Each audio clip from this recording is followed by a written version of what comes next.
Hey everybody, welcome back to the channel. This is going to be my review for episode 6 of She-Hulk.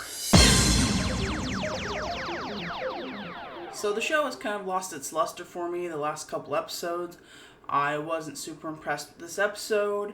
They do a fourth wall break where they say this is going to be a contained wedding episode and it's at an inconvenient time, and yeah, just because you point out that this is a filler episode doesn't really make it any better.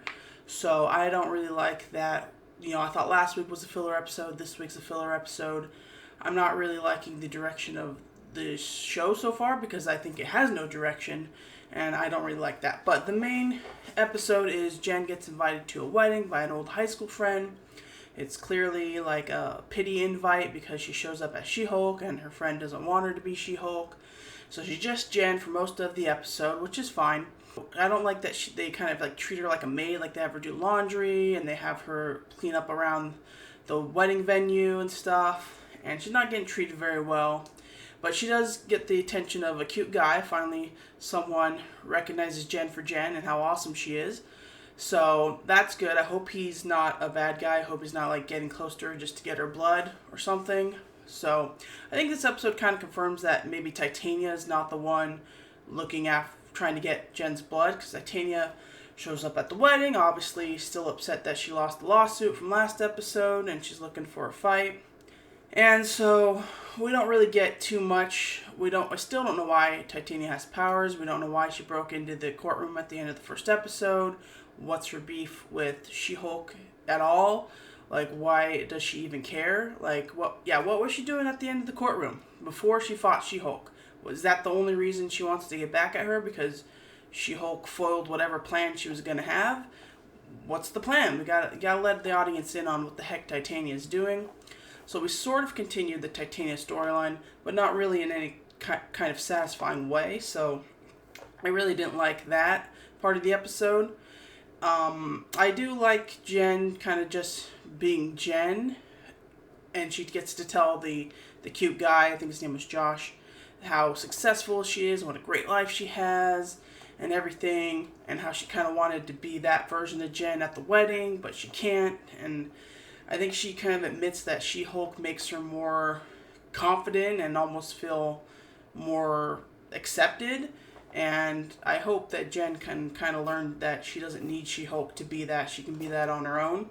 Because I don't know what we're doing with Jen versus She-Hulk and what the issue is of why she doesn't want to fully accept herself as She-Hulk, or what's going on with that.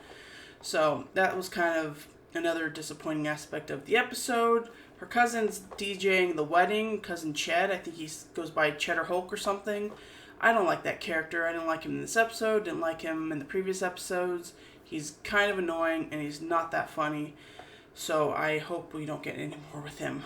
But he's at the wedding also. They match Jen up with the dog as her groomsman because she's the bridesmaid. That's also very insulting. So I don't like this clique of people. I don't like Jen being treated like crap at the wedding. And why can't that Josh guy be her groomsman and walk her down the aisle? You know what I mean? And then, of course, Titania wants to pick a fight with Jen. So Jen, and she's gotten drunk.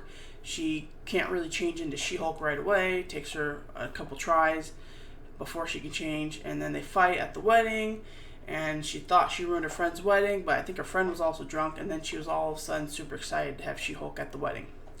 And then Titania just kind of like, I think she says she breaks her veneers or something, and she like runs off. So what are we doing with Titania? She comes in just to be a little mean, has a quick little fight.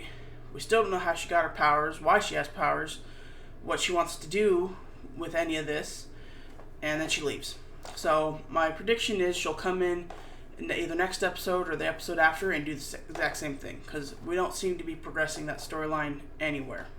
And then we get a cool little B storyline with Nikki and Mallory Book taking on a case by the immortal guy that he dies, but then he immediately regenerates, and he's trying to get divorced.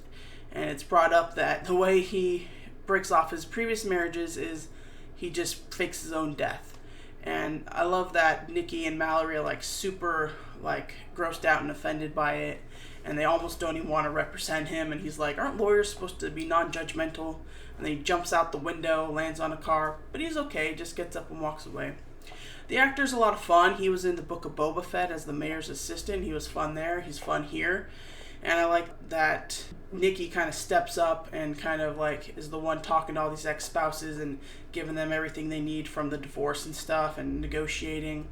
And I really love Nikki. She's always an MVP. I liked her teaming up with Mallory because I loved Mallory from last episode as well.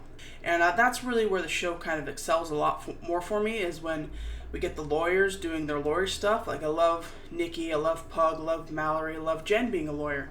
And I wish the show would lean more into that, because right now it feels kind of unbalanced. Like, we're saving all the comedy for the lawyer stuff, and then we're going to do the Jen drama stuff over here, and none of it's really kind of balanced out very well, because the Jen drama stuff is not interesting, and the lawyer stuff is pretty funny, but not enough to kind of save the rest of the episode. So Nikki's always a plus.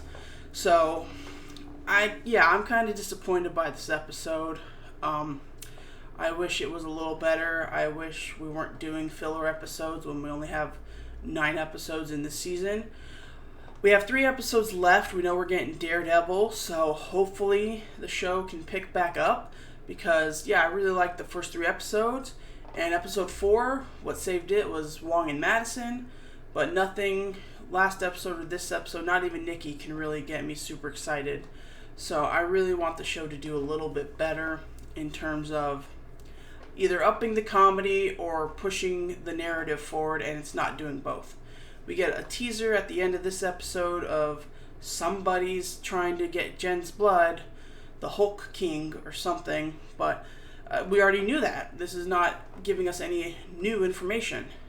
That's kind of my thoughts about this episode. I just am kind of not as excited for the show anymore, and I really wish that I was, because I really like the Jen character, I like the She-Hulk character, I like Nikki and all the lawyers, but what they're given to do is just not enough to get me interested, and I was really excited for the show. So I hope moving forward they can utilize the She-Hulk character a little better, and hopefully the next 3 episodes will be better and maybe turn it around and get me excited again, because I think we are getting Bruce back and we know we're getting Daredevil, so that could be really good and interesting. So those are my thoughts on this episode of She-Hulk. Let me know your thoughts in the comments below. Do you like it? Do you love it? Do you really like me, think it's not really good, or do you really hate it? Are you still excited for the show? I'm not, but let me know what you guys think down below. Be sure to subscribe to the channel for more weekly videos of She-Hulk and also my MCU reviews. Next up is the Avengers movie. If you want to help support the channel, you can check the link down below. You can buy me a cup of coffee. And that's it for this review. That's it for this week. Thank you for watching. And until next time, I got nothing. Bye.